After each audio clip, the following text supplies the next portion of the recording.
Hi, I'm Parker Boozman. This is Our Vision. I'm here with Coach Collison. We're going to do walk and talk.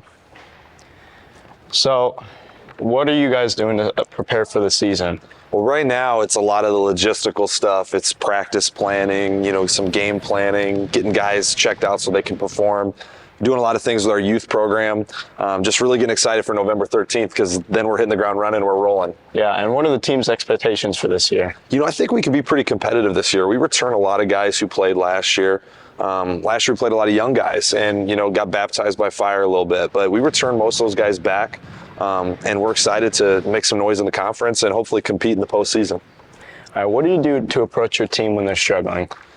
That's a great question, because when you're a coach, you're trying to obviously do anything that can help them win in the moment, but you're also trying to think about long-term development, not only development for these guys as players in your team, but long-term development for them as young men.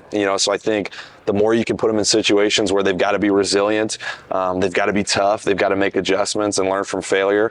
I think if we can preach those things and emphasize those things, that's really how we approach our guys when they're struggling. Yeah. And what's the most important thing to remember when coaching?